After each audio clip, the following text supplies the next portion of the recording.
خلیل نے اقرا سے کہا، میں کچھ بتانا چاہتا ہوں مگر بتاتے ہوئے ڈر لگتا ہے، کہیں تم ناراض نہ ہو جاؤ۔ کیا مطلب؟ جو بات ہے وہ بتائیں۔ اقرا، وہ میں دراصل انگلینڈ واپس جا رہا ہوں 1 سال کے لیے، پھر میں ہمیشہ کے لیے واپس آ جاؤں گا۔ خلیل نے جلدی سے اپنی بات مکمل کی۔ اقرا بس یہی کہہ پائی۔ وہ خلیل کی بات سن کر اداس ہو گئی تھی۔ اقرا، تم فکر نہ کرو۔ دیکھو اقرا، 1 سال کی بات ہے اور بس میں کچھ ہی عرصے میں واپس آ جاؤں گا پھر۔ اقرا نے کہا، لیکن آپ مجھ سے بات تو کریں گے نا؟ بھول تو نہیں جائیں گے؟ اقرا کے چہرے پر اداسی واضح نظر آ رہی تھی۔ خلیل اقرا کو دیکھ رہا تھا۔ اقرا نے خلیل کی طرف دیکھتے ہوئے پوچھا، بولیں، آپ کہیں وہاں جا کر مجھے بھول تو نہیں جائیں گے؟ اقرا نے خلیل کی بات کاٹ کر یہ کہا تو خلیل کو اپنا دل ڈوبتا ہوا محسوس ہوا۔ اقرا سے دور رہنا اب اس کے لیے آسان نہیں تھا۔ یہ بھی کوئی پوچھنے والی بات ہے میری جان؟ خلیل کے ایسے بولنے پر اقرا رو پڑی۔ پاگل! خلیل نے اقرا کا جھکا ہوا سر اٹھاتے ہوئے کہا، میں تم سے روز بات کروں گا اور اگر تم نے مجھے اگنور کیا تو میں وہیں کسی سے دوستی کر لوں گا اور تمہیں بھول جاؤں گا۔ خلیل نے اقرا کو تنگ کرتے ہوئے کہا۔ اقرا نے آنسو صاف کرتے ہوئے خلیل کو گھورا۔ مجھے تو پہلے ہی شک تھا کہ آپ وہاں جا کر ان لڑکیوں میں پھنس جائیں گے اور مجھے بھول جائیں گے۔ دیکھا، اب سچ آپ نے خود بتا دیا۔ اقرا کی آنکھیں آنسو سے بھر گئیں اور وہیں رونے لگیں۔ خلیل اس کو روتا ہوا دیکھ کر ڈر گیا۔ اقرا، یار یہ کیا؟ تم بہت مضبوط لڑکی ہو، تم ہمت کیوں ہار گئی؟ ارے پاگل، میں اتنا عرصہ وہاں گزار کر آیا ہوں، اس وقت کوئی میرا چکر نہیں تھا، تو اب تمہارے ہوتے ہوئے کون مجھے تم سے چھین سکتا ہے؟ یہ تو میں نے مذاق میں کہہ دیا تھا۔ خلیل نے اقرا کے آنسو صاف کرتے ہوئے مسکرا کر کہا۔ تو اقرا بھی مسکرا دی۔ لیکن میڈم، کہیں آپ میرے نہ ہونے کا فائدہ اٹھا کر کسی اور کے ساتھ تو نہیں چل دیں گی؟ میرا انتظار کرو گی؟ بولو، کرو گی؟ پتہ ہے اقرا، میں نے ابھی بھابھی کو بھی اس بارے میں کچھ نہیں بتایا۔ میں انہیں آرام سے انگلینڈ جا کر ہی بتاؤں گا، وہ بہت خوش ہوں گی۔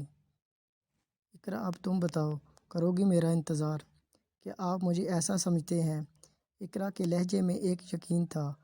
پھر گاڑی رکتے ہی اقرا اٹھ کر اپنے گھر چلی گئی اور خلیل اپنے کمرے میں آ گیا۔ دونوں کے دل اداس تھے، پھر بھی انہیں یقین تھا کہ وہ وقت ان کے ساتھ دے گا۔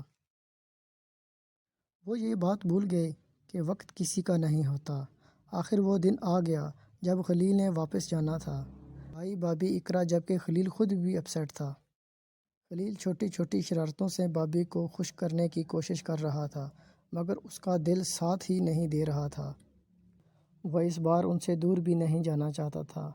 نہ چاہتے ہوئے بھی اس کی آنکھیں بار بار نم ہو رہی تھیں۔ سب الگ تھا، سب کچھ بہت عجیب لگ رہا تھا۔ پھر بھی بہت حوصلے سے خلیل بھابھی سے مذاق کر رہا تھا۔ خلیل آج اپنا دکھ نہیں چھپا پا رہا تھا۔ بھابھی اسے دیکھ رہی تھی اور اس کی کنڈیشن کو بھی سمجھ رہی تھی۔ خلیل بار بار نظریں چرا کر پیکنگ میں مصروف ہو جاتا۔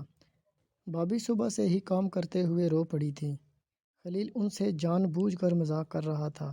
بھابھی نہ چاہتے ہوئے بھی ہنس پڑی۔ ایئرپورٹ جانے سے پہلے کچھ وقت پہلے اقرا بھی آ گئی تھی۔ اقرا مشکل سے خود کو قابو کر رہی تھی۔ وہ جب بھی خلیل کو دیکھتی اس سے برداشت نہ ہوتا تو خلیل پر سے اپنی نظریں ہٹا لیتی۔ خلیل یہ دیکھ کر تڑپ جاتا۔ ایئرپورٹ جانے کا وقت ہو چکا تھا۔ اقرا جانے کے لیے تیار نہ تھی۔ بھائی بھابھی کے کہنے پر اسے بھی ساتھ جانا پڑا۔ بھابھی، یہ لڑکیاں اتنے چھوٹے دل کی کیوں ہوتی ہیں؟ انہیں بھی زمانے کے ساتھ چینج ہونا چاہیے، کیوں نہ بھابھی؟ ایک آپ ہیں جب سے گاڑی میں بیٹھی ہیں تب سے رو رہی ہیں۔ خلیل نے انہیں بولنے پر مجبور کرتے ہوئے کہا۔ بھابھی یار، 1 سال کی تو بات ہے، میں کون سی ساری زندگی کے لیے جا رہا ہوں؟ پتہ ہی نہیں چلتا، وقت اتنی جلدی گزر جاتا ہے بھابھی۔ خلیل، تم نے اتنی آسانی سے کہہ دیا جیسے کوئی بڑی بات نہ ہو۔ ہم سے پوچھو، تم نہیں ہوتے تو ہم کتنے اکیلے ہوتے ہیں۔ تمہارے لیے یہ زیادہ ٹائم نہیں ہوگا پر ہمارے لیے یہ بہت لمبا عرصہ ہے۔ بھابھی نے آنکھیں صاف کرتے ہوئے غصے سے کہا۔ تو خلیل خاموش ہو گیا اور باہر دیکھنے لگا۔ وہ ایئرپورٹ پہنچ گئے تھے اور خلیل کو فوراً اندر جانا تھا۔ بھائی نے فوراً خلیل کو گلے لگا لیا اور کہا مجھے وہاں پہنچ کر اپنی خیریت کی اطلاع دینا، بھول نہ جانا۔ جب بھائی سے مل کر بھابھی کی طرف بڑھا، آنسو روک نہ پایا، بھابھی کو ملتے ہی رو پڑا۔ بھابھی نے بڑے پیار سے اس کے سر پر ہاتھ پھیرا اور کہا میرا بیٹا اپنا بہت خیال رکھنا۔ وہ کچھ بول نہ سکا تو اس نے سر ہلا دیا، پھر اقرا کو اللہ حافظ بول کر اندر کی طرف مڑ گیا۔ وہ اس بار جانا نہیں چاہتا تھا مگر جانا تو تھا ہی۔ دور جانے کے بعد خلیل نے واپس مڑ کر انہیں دیکھا اور وہیں سے ہاتھ ہلایا، پھر اندر چلا گیا۔ اب بھابھی خود کو روک نہ پائی اور رونے لگی۔ بھائی بھابھی خلیل کو اپنی اولاد کی طرح چاہتے تھے تو انہیں خلیل کو خود سے دور کرتے ہوئے تکلیف ہو رہی تھی۔ اقرا بھی بہت اداس ہو گئی تھی، پھر اسے خلیل کی باتیں یاد آئیں اور وہ کچھ مطمئن ہو گئی۔ کچھ وقت کی بات ہے، یہ کسی نے نہیں سوچا تھا کہ وقت بدلتے دیر نہیں لگتی۔ جب وقت اپنی چال چلتا ہے تو سب ختم کر دیتا ہے۔ خلیل نے وہاں پہنچتے ہی اپنی خیریت کی اطلاع دی۔ خلیل کو انگلینڈ آئے 2 ماہ ہو چکے تھے اور اس کا کسی سے کوئی رابطہ نہیں ہوا تھا، کیونکہ آتے ہی وہ اسٹڈی کرنے میں مصروف ہو گیا تھا اور اب اس کے ایگزام بھی شروع تھے اور اس نے اپنی ساری توجہ پڑھائی پر دینی تھی، تو اس وجہ سے خلیل کسی سے کانٹیکٹ نہ کر پایا۔ آج خلیل کا آخری پیپر تھا۔ واپس آتے ہی خلیل نے پہلی کال بھابھی کو ملائی۔ بھائی سے بات ہوئی، پھر بھائی کی میٹنگ کا ٹائم ہو گیا تھا تو انہوں نے بہت نصیحتیں کرنے کے بعد فوراً بند کر دیا۔ پھر اس نے بھابھی کو کال ملائی، کال ریسیو نہ ہوئی۔ دوبارہ بھابھی کو کال کی مگر اس بار بھی کوئی رسپانس نہ ملا تو وہ بہت حیران ہوا، کیونکہ بھابھی اس کی کال ضرور رسپانس کرتی تھی۔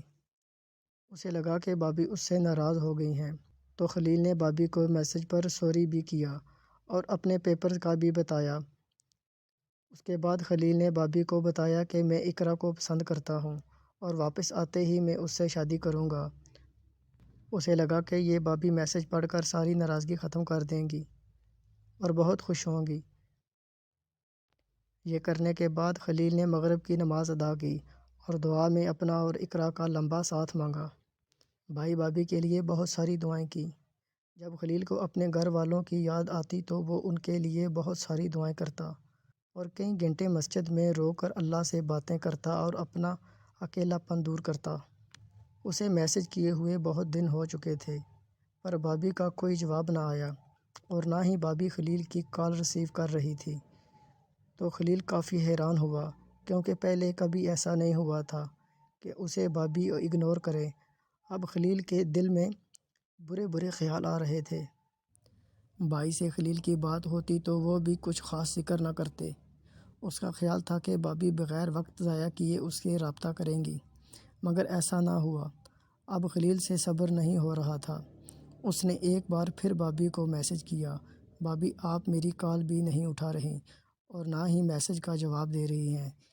میں نے آپ کو گڈ نیوز بھی سنائی تھی، میرا خیال تھا کہ آپ یہ سن کر بہت خوش ہوں گی اور ناراضگی بھی ختم کر دیں گی۔ کیا آپ مجھ سے ابھی تک ناراض ہیں؟ اگر ناراض ہیں تو میں آپ کو کسی بھی طرح منا لوں گا۔